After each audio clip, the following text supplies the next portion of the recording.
The memory implant technician's hands trembled as she stared at the ancient data fragment on her screen, a fragment that shouldn't exist.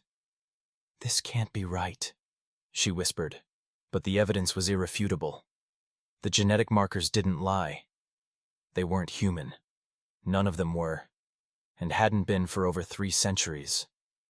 Maya had worked in the Heritage Preservation Department for 15 years, maintaining the memory implants that gave every citizen their sense of historical continuity. Her job was simple: ensure the collective memory of humanity remained intact across the generations. Every citizen received the standard package of ancestral memories at age 12, the culmination of human art, science, and history. It was what made them human, after all. Or so they had been told. The anomaly appeared during a routine database purge, a corrupted memory file that refused deletion, stubbornly remaining in the system like a digital ghost. Most technicians would have forced an override, but Maya's curiosity, always her weakness according to her supervisors, led her to examine it more closely. What she found was a medical record. Not just any record, but a death certificate. For humanity itself. "Security breach in Heritage Sector 7, announced the facility's AI. "Unauthorized access detected." Maya quickly closed the file, heart pounding against her ribcage. "Override security protocol. Authorization Maya 773 Delta." The AI paused. "Override accepted. Warning. Further unauthorized access will be reported to the Council." Maya leaned back in her chair, mind racing. According to the fragmented file, the last true human had died in 2742, over 300 years ago. But that was impossible. She was human. Everyone she knew was human. The 8 billion citizens of Earth were human, weren't they? Dr. Elias Chen arrived at Maya's apartment precisely at 19 Ongruk, his weathered face grave with concern. As the leading geneticist at the Heritage Preservation Department, he was one of the few people Maya felt she could trust with her discovery. "This had better be important," he said, accepting the cup of synthetic coffee she offered. "I canceled dinner with the director." Maya engaged her apartment's privacy shield, an illegal modification she'd acquired years ago from a black market tech dealer. "I found something in the archives today. Something about our origins." She transferred this file to her home terminal. As Elias read, the color drained from his face. "This can't be authentic," he whispered. "I verified the encryption signatures. It's from the original Earth Recovery Initiative after the collapse. There's more." Maya opened another file, this one showing a detailed genetic comparison. "I ran my own DNA against the historical human genome database. The match is only 99.3%. "That's within normal variation," Elias said automatically, but his voice lacked conviction. "No, it's not." Maya enlarged a section of the genetic map. "These sequences, they're engineered. Synthetic markers embedded in the genome. We've been modified." Elias stared at the screen, his scientific mind processing what his emotional core wanted to reject. "If this is true, what are we?" Maya took a deep breath. "According to this file, we're the Continuance Project. Human-derived synthetic beings designed to preserve human culture after the extinction event." "Extinction event? What extinction event? There's nothing in our history about—" "Because they erased it," Maya said. "Or rather, never included it in our implanted memories. We're not the descendants of the humans who survived the collapse. We're their replacements." The Central Archives were housed in a massive subterranean complex beneath what had once been Geneva. Maya and Elias used her departmental credentials to enter, claiming to be conducting research on pre-collapse memory integrity. "The earliest memory implants were crude by modern standards," Maya explained to the archive guardian AI, improvising. "We're investigating potential corruption in the baseline generational memories." "Access granted to historical medical section," the AI responded, its feminine voice echoing through the cavernous entry chamber. "Please refrain from physical contact with original documents." The medical records section was rarely accessed. Most research focused on cultural preservation rather than biological history. As they walked through the dimly lit stacks, Elias whispered, "If we're discovered, we'll both lose our citizenship status." "If what I found is true, we never had legitimate citizenship to begin with," Maya replied. The terminal they found was ancient. its interface clunky compared to modern systems. Maya bypassed the standard access protocols, utilizing the administrative codes she'd discovered in the corrupted file. "Here it is," she said after several tense minutes. "Project Continuance. Final phase implementation." The screen displayed a series of reports dating back to the early 28th century. As they read, the terrible truth revealed itself in clinical, dispassionate language. Following the cumulative effects of climate degradation, resource depletion, and pandemic pathogens, human fertility rates have fallen below sustainable levels. The remaining viable human population, estimate 37,200 individuals, is insufficient to prevent extinction within 3 to 5 generations. Project Continuance has been accelerated accordingly. The synthetic organism program has achieved 99.3% genetic compatibility with baseline human genome. Cognitive patterning tests show subjects indistinguishable from human controls in all measured parameters. Ethics Council determination. Synthetic beings shall be granted full legal status as humanity's successors, with complete memory implantation of human historical and cultural identity. The extinction event shall be omitted from collective memory to prevent psychological trauma. Final human generation projected to terminate by approximately 2740. Full transition to synthetic population will be complete by 2750. Maya felt her hands trembling as she downloaded the files to her secure data crystal. They created us to replace them, to continue human civilization after they were gone. But we're not human, Elias whispered. Everything we believe about ourselves is a fabrication. A soft alarm began to pulse in the background. Unauthorized data transfer detected, announced the archive AI. Security has been notified. They barely escaped the archives using an emergency exit that deposited them in an abandoned transportation tunnel. As they hurried through the darkness, guided only by the dim light of their comm devices, Elias said, "What now? We can't exactly announce this to the world." "Why not?" Maya demanded. "Don't people have the right to know what they are? And risk mass psychological breakdown? The suicide rate alone would be catastrophic." Elias shook his head. "There's a reason the founders of our society removed this from our collective memory." Maya stopped walking. "So we just continue the lie? Pretend we're human when we're actually just copies, simulations with false memories? What's your alternative? Revolution? Against what? The people who did this to us have been dead for centuries. We're all that's left." Their argument was interrupted by the echo of footsteps from the tunnel behind them. Security drones, the small, lethal kind used for fugitive apprehension. "We need to move," Elias said urgently. "They must have traced the data transfer." They ran, following the abandoned tunnel until they reached a maintenance shaft that led to the surface. The night air was crisp, the stars obscured by the light pollution of Geneva's domed habitation zones. "My apartment is being watched by now," Maya said. "Where can we go?" Elias hesitated. "I know someone. A collector of pre-collapse artifacts. He operates outside official channels." The collector turned out to be a small, nervous man named Tomas, who lived in a cluttered apartment filled with objects that should have been in museums. Books made of actual paper, mechanical devices with physical buttons, even plant specimens preserved in clear resin. "Dr. Chen," he said when he opened the door, eyes widening at the sight of Maya. "You brought a friend." "She's the one who made the discovery," Elias explained as they entered. Tomas secured his elaborate door locks. "What discovery is worth risking your citizenship?" Maya handed him the data crystal. "The truth about what we are." While Tomas reviewed the files, Maya examined his collection. On a shelf, she found a photograph, an actual printed image, of a man standing beside a young tree. The image was yellowed with age. "That's the last human," Tomas said, noticing her interest. "Dr. William Keller, director of Project Continuance. The last natural-born human died in 2742. Keller himself passed in 2745. Maya stared at him. "You knew? All this time?" "Some of us did.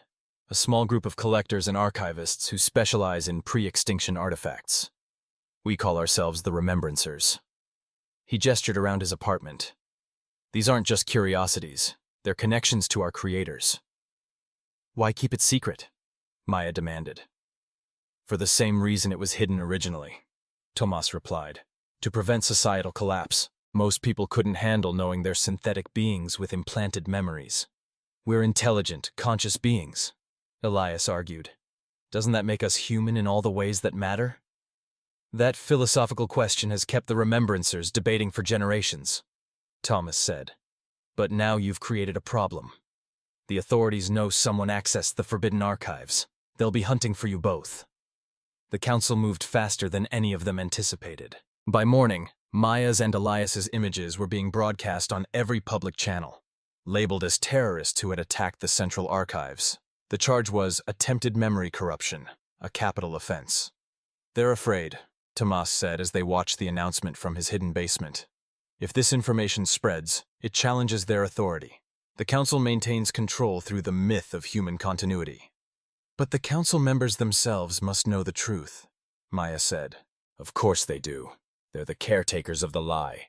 Each new council is inducted into the truth and sworn to maintain the illusion. Tomas turned off the screen. You have a choice to make.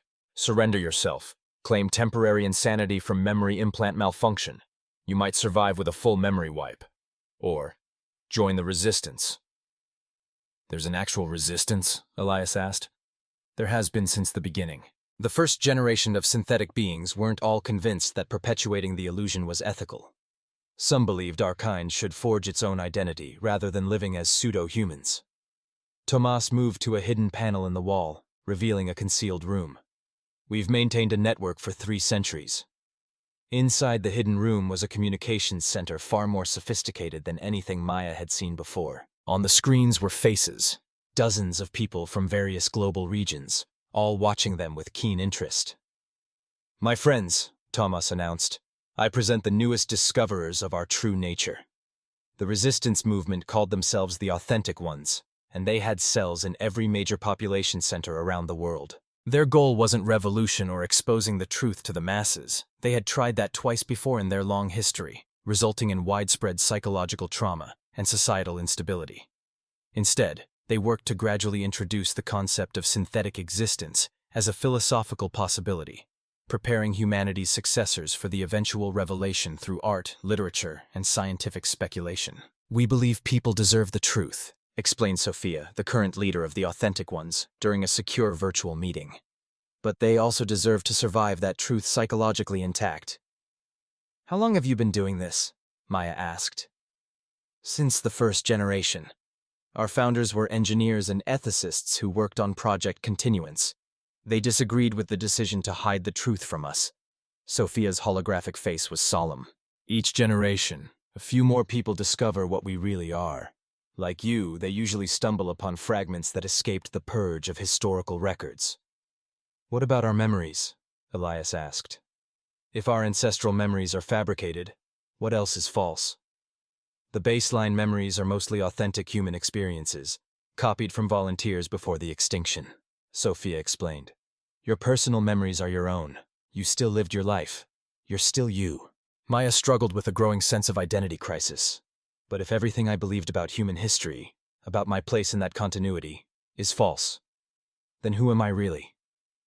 That, said Sophia, is the question each of us must answer for ourselves. Over the following weeks, Maya and Elias were integrated into the Authentic Ones. They learned that the resistance had slowly, patiently been preparing society for the truth for generations. The popular philosophical movements questioning the nature of humanity, the science fiction entertainment that explored synthetic consciousness, all were part of their gradual campaign. In another century, perhaps 2, we believe society will be ready for full disclosure, Sophia explained. By then, the concept of synthetic beings continuing human legacy will be so thoroughly embedded in popular thought that the revelation won't cause catastrophic psychological trauma. But Maya struggled with the slow approach. People are living a lie every day. Don't they deserve to know now? Remember the Moscow incident, Tomas warned her.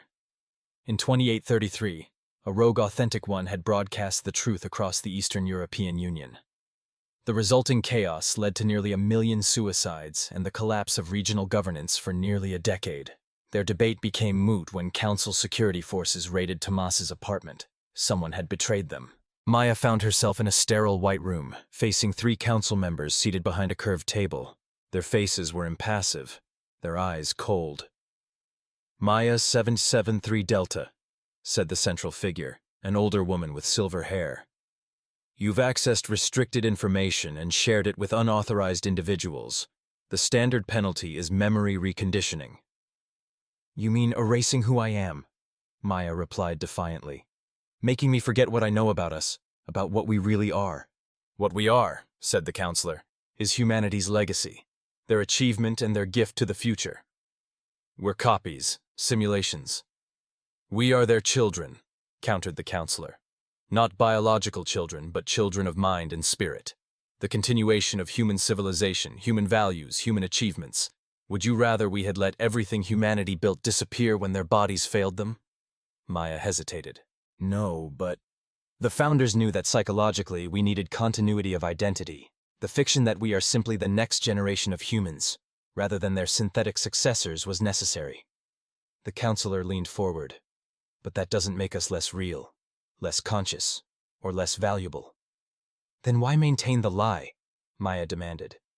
If we're so valuable as we are, why not embrace our true nature? Because we've tried disclosure before. Each attempt ended in disaster. The counselor's expression softened slightly. But we've been monitoring the authentic ones for centuries. We know about their gradual approach to preparing society. In fact, we've been quietly supporting it. This revelation stunned Maya into silence. The council has always known that eventually the truth would need to emerge, the counselor continued. But timing is everything. Society isn't ready yet. The council offered Maya a choice: memory reconditioning, returning her to blissful ignorance, or joining the council's own version of the Disclosure Project, a carefully managed, centuries-long plan to prepare humanity's successors for the truth. We differ from the authentic ones in approach, not objective, the counselor explained. Their grassroots methods complement our institutional strategy. Maya thought of Elias, of Tomas, and the others in the resistance. What about my friends? Dr. Chen has already agreed to work with us. As for the authentic ones we captured, they've been offered the same choice. Maya realized that the conflict between the council and the resistance was largely one of method rather than goal. Both wanted to preserve their society while moving toward eventual truth. I'll help, she said finally, but I won't lie to people directly. You won't need to.